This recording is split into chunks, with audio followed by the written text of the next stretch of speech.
Hello, my name is Dr. Jean. This monumental series of lectures is dedicated to future generations. In 2022, this is not exciting.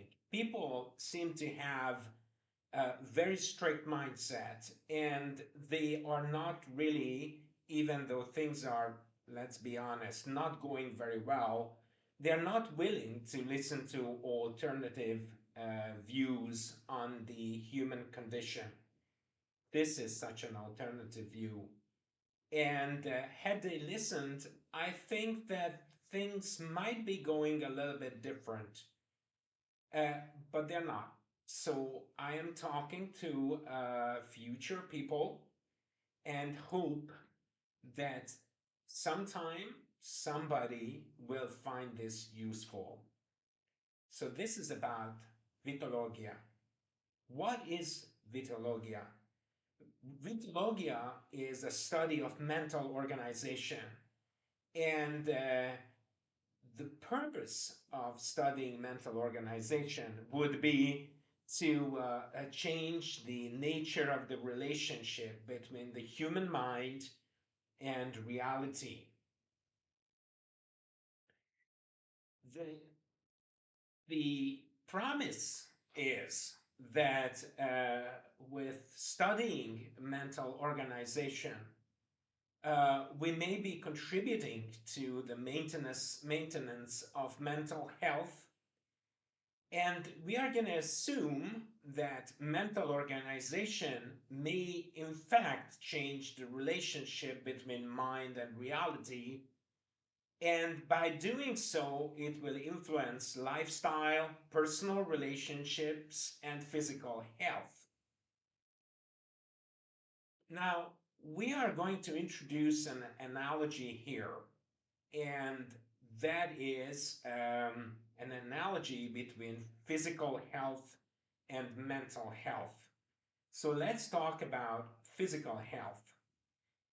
Uh, One of the basic factors influencing on health is exercise. So if we take a measure between physical inertia on one hand and active lifestyle on the other hand, we go from physical inertia with very little haphazard exercise, no need to organize physical activity. In other words, if we don't exercise, then there is no need to fit in the exercise in our everyday life, everyday schedule. No need to adjust diet since there's nothing to adjust to. And we are going to have, and these are established facts, a high risk for obesity, diabetes, hypertension, cardiovascular and renal disease, and the metabolic syndrome, which really encompasses the all of these. So obesity is going to be associated with physical inertia, especially androgenic obesity, like it is depicted in this picture here. On the other hand, an active lifestyle with a lot of exercise will mean that we need to do exercise regularly. We need to organize our life to accommodate such a regular activity. So, in other words, we need to organize our entire schedule around such an enterprise. We need to adjust our diet, obviously, because we are going to need the energy and the healthy diet, which is necessary for exercise. And with all of this, we are going to lower our risk for diabetes, hypertension, metabolic syndrome, etc. So, by analogy, we can have another measure. This time, uh, about mental health and mental exercise. But before that, let us introduce the definition of a variable. So a variable is something that may vary between two extremes, such as physical inertia and active lifestyle. Uh, there's a scale with various degrees of physical activity, various degrees of life organization necessary for the physical activity, and various degrees of risk arising from the degree of exercise. So these are measures, uh, and we introduced three examples of such measures. And if we now assume a continuous distribution, in other words, this exercise can be anything between physical inertia and active lifestyle, then we define this measure as a variable, in other words, something that has a continuous scale that can vary from one extreme to the other. Now we can continue with our analogy. In other words, the same way that there is a variable called exercise, physical exercise, and it varies between physical inertia and active lifestyle, so there can be another variable called mental exercise, which could vary between mental inertia and an active mental life. And it is obvious that if we want to engage in a very active mental life, we need to organize our schedule. We need to organize our life around it. And, and so, with all of that, we will then have a varying degree of risk for something that we are going to define later. Basically, it's about mental health. So what we are saying here is that the same way that physical exercise can influence physical health, so mental exercise can influence mental health. And this mental activity is now going to be the main function, the main variable in Vitologia. So again, just for the visual depiction of this analogy, I am showing here physical inertia, organized physical activity as one variable, and mental inertia and organized mental activity another variable, which are analogous. So now we are going to have a hypothesis. And having a hypothesis makes it seem like this is going to be a little bit similar to science, where we formulate a hypothesis, we test that hypothesis, and then based on evidence, we are going to draw some conclusions. Well, this is not going to be exactly like science. We are going to formulate a hypothesis, but there's no way really to prove this. We are calling this an alternative view on the human condition, an alternative view of reality. And we are just going to go through a large set of topics, and we are going to see if this alternative can be useful. So we are not going to prove anything here. We are just going to see if this alternative view can be useful at all, or is it a viable alternative to what's going so well in 2022? So our hypothesis is going to be that on the one extreme, in other words, on the extreme of mental inertia, global reality will appear as given and fixed. So in other words, set, finite, in other words, describable by a finite set of variables made up by units, linear, homogeneous, varying relatively little. We call this posi-dimensional, where posi means few. Sorry about that.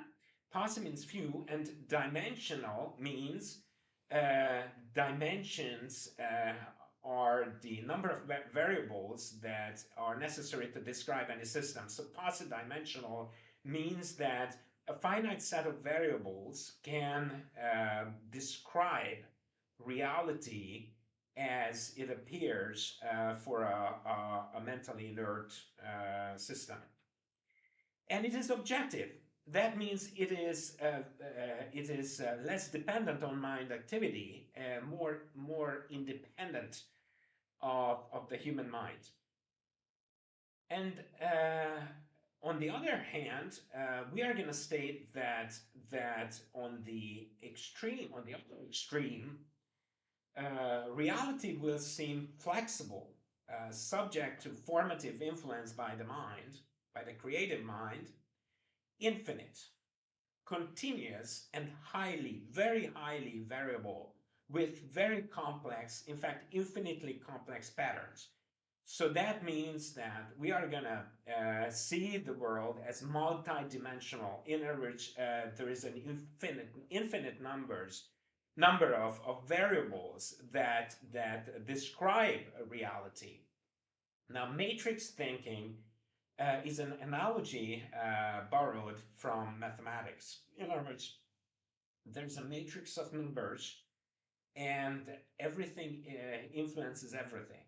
So here we are saying that all these variables are not independent at all. In fact, they are artifacts. All variables have influence on all other variables. And in close bi-directional relationship with the active mind. In other words, there's an organic relationship here. The mind influences reality, and reality influences the mind, and the two really cannot be separated. So we have this hypothesis. We are going to assume that this hypothesis is useful. It's a model that we can use, and we will go through a large number of topics to see if that is really the case. So this is a depiction of a grid reality. In other words, something that is made out of definite objects that can be separated and put into a coordinate system. And and there's gonna be a symbol of what we are talking about, a more organic reality, which this picture reminds of reminds us of. So, what is the premise? What is the usefulness of this new alternative system? Well, it may widen perspectives. It will enable us to consider and compare a large number of interactive patterns, allow a high degree of complexity to be processed and interpreted. We will be able to study not only actuality, but also potentiality, and we will focus on potentiality as almost as important or as important as actuality is.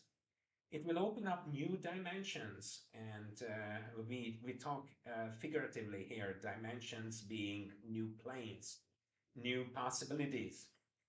And it will creatively influence and reshape reality.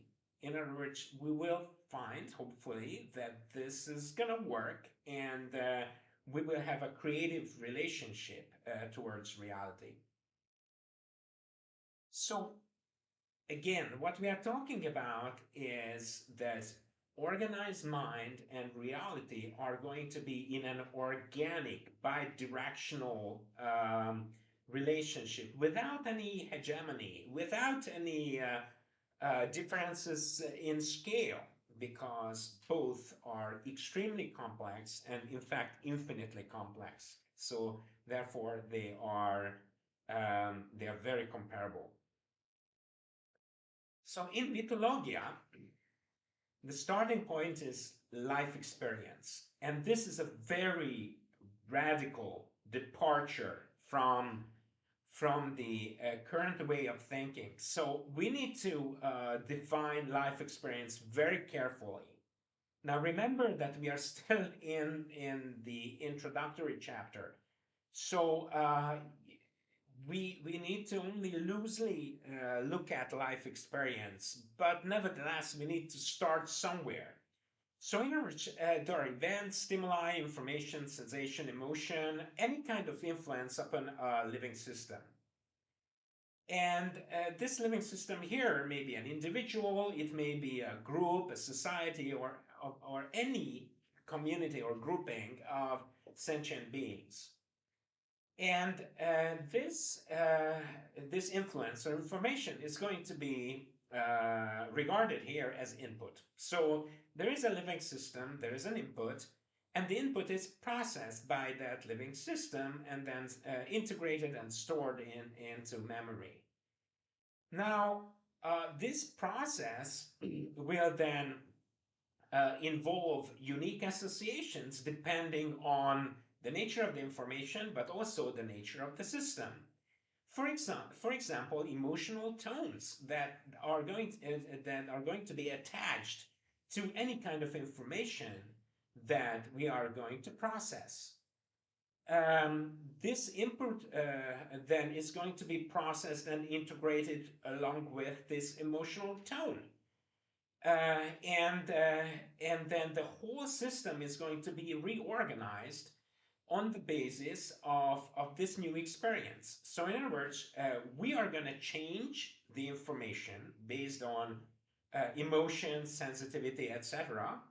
On the other hand, we are going to be changed by this influence by gaining new experience. So any new item of information or influence uh, reinterpreted based on a recent system review is called life experience. So in other words, the difference between the stimulus, the influence, and life experience is that life experience is processed, and life experience changes the state of the system. In other words, it changes the mind. And this mind changing, processed, integrated experience is what we call life experience. So, again, to put it a little bit more simply, there is input processing of any information. In other words, it can be a folk tale or it can be an emotion. And we have a system review with the input integrated. And then this system review is going to cause a reinterpretation of the whole system. In other words, our mind is going to change based on this new experience. And this whole process is going to result in life experience. In other words, something that is integrated, something that is influential in changing the state of the mind. Now, input processing has several basic factors that it is dependent on. For example, the system interest. So, in other words, if I'm interested in something, I'm going to go somewhere where those kind of influences are going to be more probable. So, for example, if I'm interested in mushrooms, then I'm going to go to the forest to pick them. The system sensitivity. This can be general and specific. In other words, if I am fatigued, if I'm tired, then the system is not going to be very sensitive to new informations because I'm trying to rest. Uh, but it also has a specific side. In other words, I may be interested in something, I may find something relevant, and I may have an emotional tone, kind of prefabricated to similar experiences. So, the integration of any kind of information is going to be dependent on the system's interest, the system's sensitivity, and then attributed importance. In other words, I integrate the new information with what I already know, and I attribute a kind of importance of that information, and then I'm going to prioritize all the number of informations that I am to process. So, once again, integration involves an emotional tone. So, I have emotions associated with experiences, and something similar to my prior experiences is going to evoke a similar emotional tone. And I'm going to have a system review. Now, this is very often unconscious, based on reinterpretation. In other words, the specific nature of the system is going to be very important in determining how much this system review is going to happen. Life experience is going to be, therefore, very specific, and every system is going to process similar information, similar stimuli very differently. And life experience, therefore, is going to introduce an idea of locality. In other words, local relevance, local specific processing and integration of any kind of information. So again, just to summarize this, where the system goes will determine the output. In other words, if I'm interested in mushrooms, I'm going to go to the forest, and then I'm going to get stimuli that are specific to a forest. The state of the system, how receptive is the system, how tired, how interested is the system, attributed importance is going to be based on emotional tone, integration, and reinterpretation based on system review. So in Vitologia, the kinds of information that we are going to deal with here, the kinds of topics that we are going to go through, are all derived from everyday life. In other words, yes, it is theoretical, but all of the topics are going to be anchored to everyday life experiences. And life experience, by definition, is really connected to everyday life. Common events, stimuli, information, sensation, emotions, influences that create inputs connected with everyday living. So life experience is going to be derived from everyday life input, and the system review is going to be aimed at changing our strategy to everyday life, so that that the system enriched by life experiences is going to use this new information, changing the relationship, changing lifestyle with everyday life. So everyday life. Now let us summarize all of this. We introduced the idea of a variable. And we made an analogy between the variable of physical exercise and mental exercise, mental analogy. We basically stated that the same way as physical exercise can require a lot of organization, life organization, and it will then result in different risks for different diseases. The same way, mental exercise is going to need a lot of organization, and it's going to be a determinant of the risk for various mental problems, mental diseases, which we are going to define later. So our hypothesis and promise is that on high levels of mental organization, mind activity will broaden perspectives and will be creative, opening up new perspectives, reshaping, creatively reshaping reality. And all of this by changing the relationship between mind and reality. Our starting point is going to be life experience. All the topics, all the information that we are going to study and integrate are connected with everyday life issues. And the ultimate aim also is to change strategies, to change relationships, change lifestyles on the basis of life experience. And the substance of Vitologia is then going to be mental activity as it relates to everyday life. So this is going to be the introduction. And you can see from this introduction that it talks about reality and talks about the human mind from radically differently from what has been thought to us before. We are not talking about existing things, objective things, physical things, or spiritual things. What we are talking about is relationships.